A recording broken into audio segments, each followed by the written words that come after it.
A very good morning to my dear viewers. Welcome to my YouTube channel. This is Professor Arun Giradi here.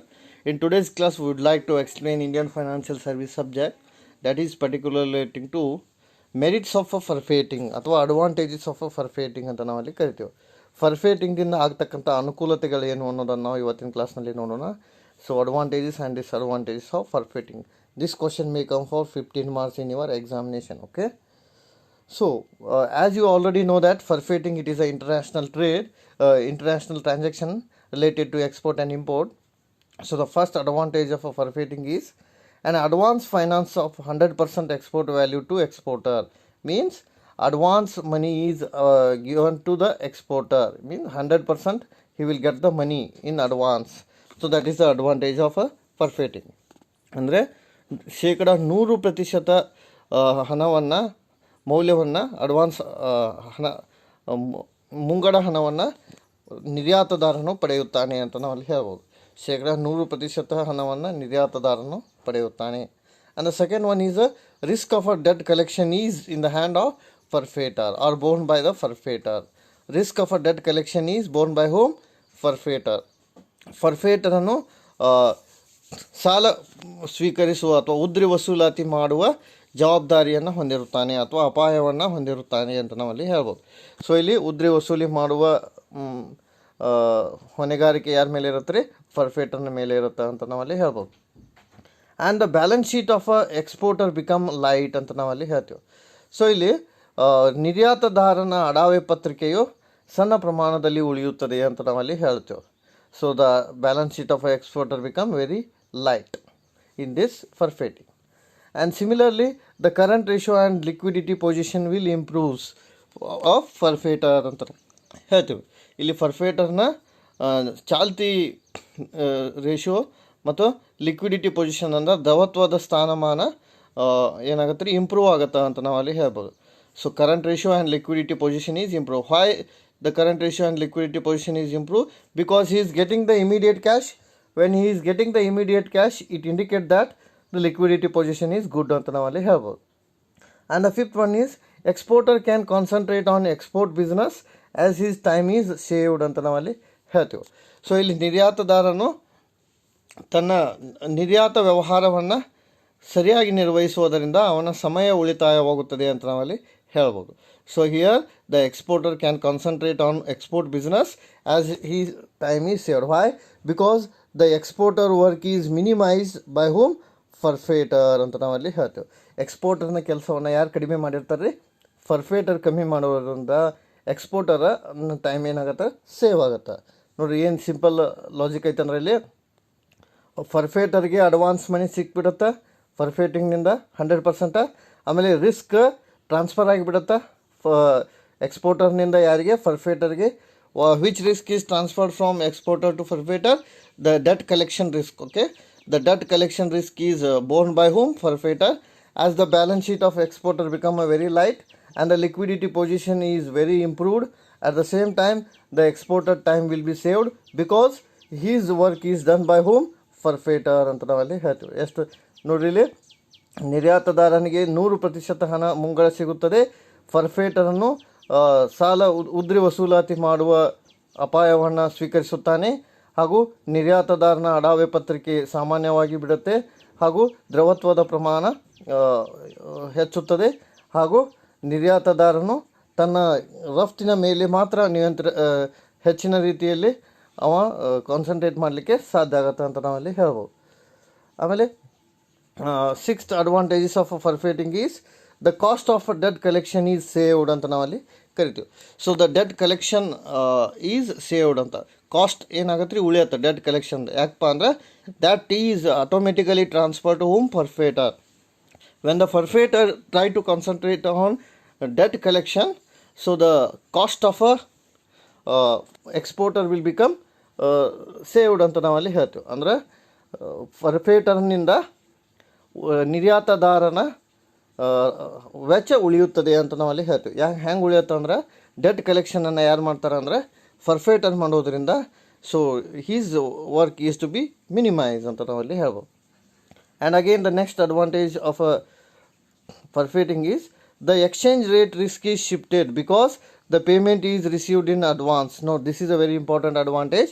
Exchange rate risk is shifted, because while you collecting the money from importer later onwards, there is a chance of exchange rate risk, but that will be not there in this case, because exporter received advance money from forfeiter, because the forfeiter gives 100% advance money to the exporter, that his risk should be minimized. ನೋಡ್ರಿ ಇಲ್ಲಿ ಹೆಂಗೆ ಹೇಳ್ತಾರಂದ್ರೆ, ನಿರ್ಯಾತದಾರನು ಆಮದುದಾರನಿಗೆ ಸಾಲವನ್ನು ಕೊಟ್ಟಿರ್ತಾನೆ. So ಆ ಹಣವನ್ನು ಅವ ಫರ್ಫೇಟರ್ನ ಕಡೆಯಿಂದ 100% ತೊಗೊಂಡ್ಬಿಡ್ತಾನೆ. ಅಂದ್ರೆ ಅವ್ನಿಗೆ ಎಕ್ಸ್ಚೇಂಜ್ ರೇಟ್ ರಿಸ್ಕ್ ಶಿಫ್ಟ್ ಆಯ್ತು. ಎಕ್ಸ್ಚೇಂಜ್ ರೇಟ್ ರಿಸ್ಕ್ ಯಾರಿಂದ ಯಾರಿಗೆ ಶಿಫ್ಟ್ ಆಯ್ತು ರೀ? From exporter to forfeiter. ಅಂದರೆ ಏನು ರೀ? Exporter is not having any risk for credit collection or debt collection ಅಂತ ನಾವಲ್ಲಿ ಹೇಳ್ಬೋದು. ಆಮೇಲೆ to provide a medium and long term financial facility ಅಂತ ನಾವಲ್ಲಿ ಹೇಳ್ಬೋದು. So the biggest advantage of a forfeiting is we can provide medium and long term financial facility. Medium and long term in the sense from 5 years to 10 years, or from more than 1 year you are supposed to provide the financial facility. So ನೀವು ಒಂದಕ್ಕಿಂತ ಹೆಚ್ಚಿನ ವರ್ಷದಕ್ಕೆ ಸಂಬಂಧಪಟ್ಟಂತೆ ಹಣಕಾಸಿನ ಸೇವೆಯನ್ನು ಒದಗಿಸಬಹುದಾಗಿದೆ ಅಂತ ನಾವಲ್ಲಿ ಹೇಳ್ಬೋದು, ಸುಲಭವಾಗಿ ಒದಗಿಸಬಹುದು.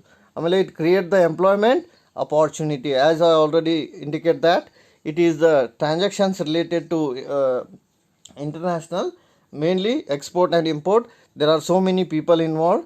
So as I indicate that there is a 5 person is needed in a forfeiting process. One is the exporter, importer, exporter agent, importer agent, and forfeiter.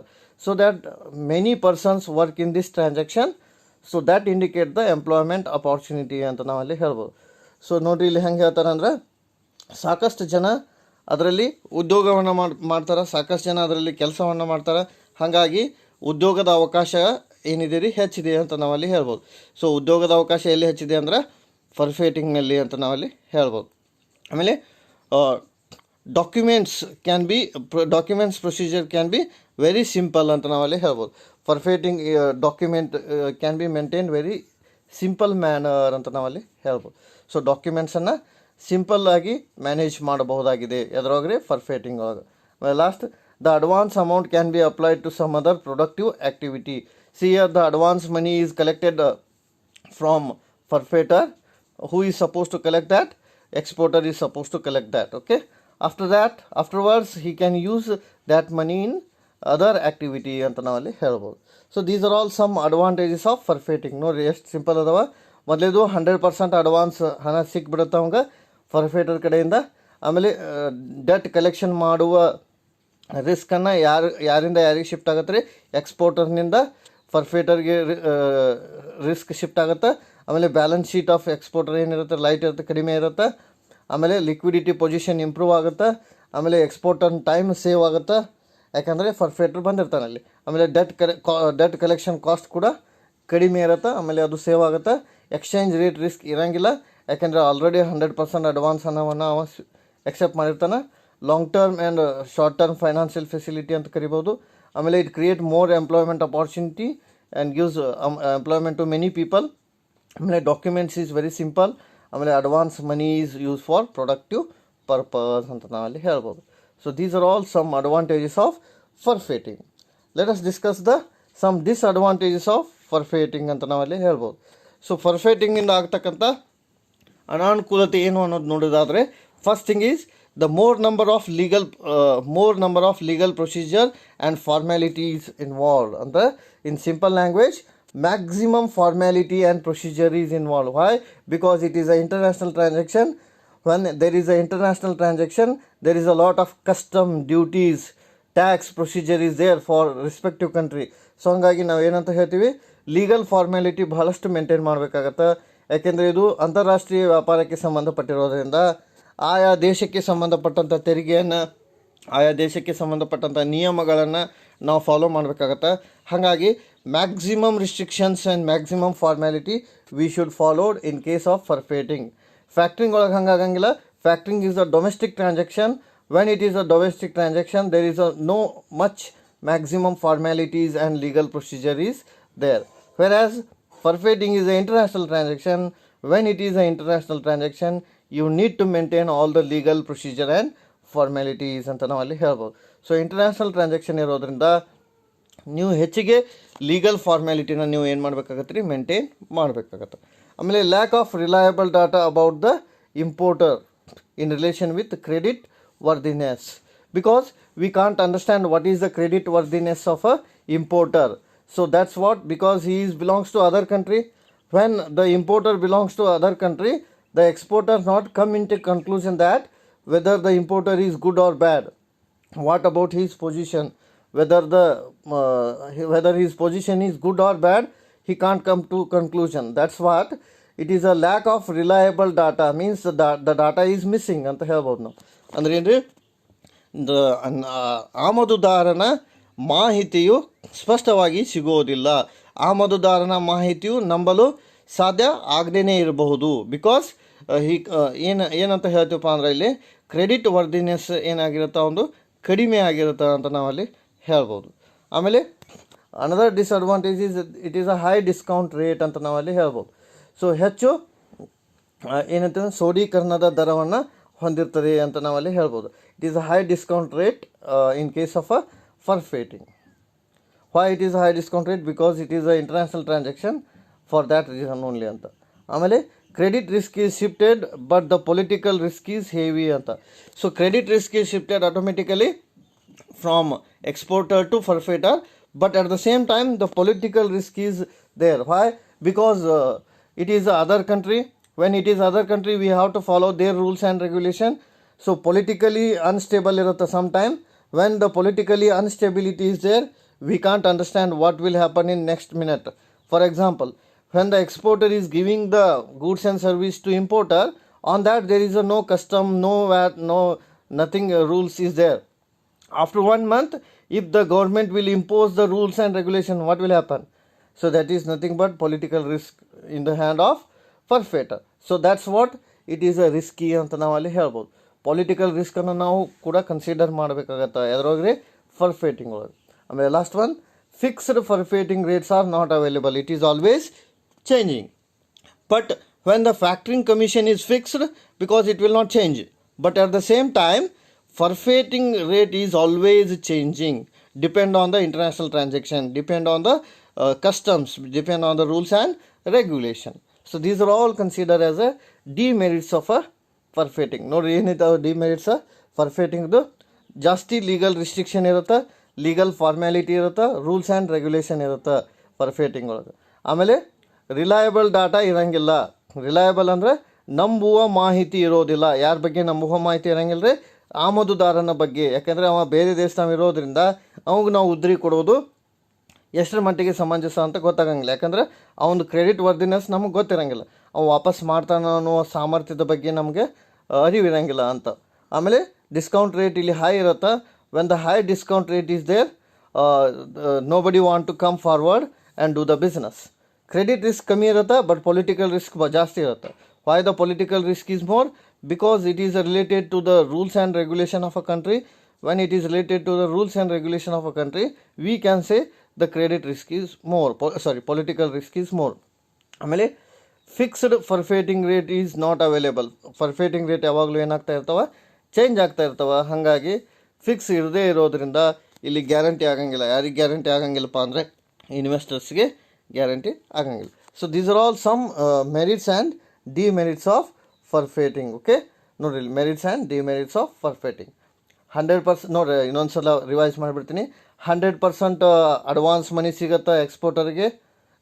ಆಮೇಲೆ ಎಕ್ಸ್ಪೋರ್ಟರ್ ರಿಸ್ಕ್ ಫರ್ಫೇಟರ್ಗೆ ಟ್ರಾನ್ಸ್ಫರ್ ಆಗುತ್ತೆ. ಬ್ಯಾಲೆನ್ಸ್ ಶೀಟ್ ಏನಿರ್ತೈತೆ ರೀ ಎಕ್ಸ್ಪೋರ್ಟರ್ದು light ಕಡಿಮೆ ಇರುತ್ತೆ. ಆಮೇಲೆ liquidity position ಎಕ್ಸ್ಪೋರ್ಟರ್ದು ಚೆನ್ನಾಗಿರುತ್ತೆ. ಆಮೇಲೆ exporter time save ಆಗುತ್ತೆ. ಆಮೇಲೆ cost of exporter will be less, cost ಕಡಿಮೆ ಇರುತ್ತೆ. ಎಕ್ಸ್ಚೇಂಜ್ ರೇಟ್ ರಿಸ್ಕ್ ಇರೋಂಗಿಲ್ಲ. ಆಮೇಲೆ medium term and long term financial facility ಇರುತ್ತೆ. ಎಂಪ್ಲಾಯ್ಮೆಂಟ್ ಅಪಾರ್ಚುನಿಟಿ ಕ್ರಿಯೇಟ್ ಆಗುತ್ತೆ. ಆಮೇಲೆ ಡಾಕ್ಯುಮೆಂಟ್ಸ್ ಪ್ರೊಸೀಜರ್ ಸಿಂಪಲ್ ಇರುತ್ತೆ. ಆಮೇಲೆ ಅಡ್ವಾನ್ಸ್ ಅಮೌಂಟ್ ಸಿಕ್ಕಿರೋದ್ರಿಂದ ಅದನ್ನು ನಾವು ಬೇರೆ ಕಡೆ ಯೂಸ್ ಮಾಡ್ಬೋದು. ಆಮೇಲೆ ಡಿಮೆರಿಟ್ಸ್ ಏನಂದ್ರೆ ಲೀಗಲ್ ಪ್ರೊಸೀಜರ್ ಜಾಸ್ತಿ ಇರುತ್ತೆ, ನಂಬರ್ ಆಫ್ ಫಾರ್ಮ್ಯಾಲಿಟೀಸ್ ಹೆಚ್ಚಿರ್ತಾವೆ. ನಾವು ಇಂಪೋರ್ಟನ್ ಬಗ್ಗೆ ನಂಬುವ ಮಾಹಿತಿ ನಮ್ಮ ಹತ್ರ ಕಡಿಮೆ ಇರುತ್ತೆ, ಯಾಕಂದ್ರೆ ಅವನು ಬೇರೆ ದೇಶದ ಆಗಿರ್ತಾನೆ. ಆಮೇಲೆ ಸೋಡೀಕರಣದ ದರ ಹೆಚ್ಚಿರುತ್ತೆ, ಡಿಸ್ಕೌಂಟ್ ರೇಟ್ ಹೆಚ್ಚಿರೋದ್ರಿಂದ ನಾವು ಮೇಂಟೈನ್ ಮಾಡಲಿಕ್ಕೆ ತೊಂದರೆ ಆಗ್ಬೋದು. ಕ್ರೆಡಿಟ್ ರಿಸ್ಕ್ ಕಮ್ಮಿ ಇರುತ್ತೆ, ಅದರ ಪೊಲಿಟಿಕಲ್ ರಿಸ್ಕ್ ಜಾಸ್ತಿ ಇರುತ್ತೆ. ಆಮೇಲೆ ಫರ್ಫೇಟಿಂಗ್ ರೇಟ್ ಯಾವಾಗಲೂ ಸೇಮ ಇರೋಂಗಿಲ್ಲ. So these are all merits and demerits of forfeiting. Remaining will see next class.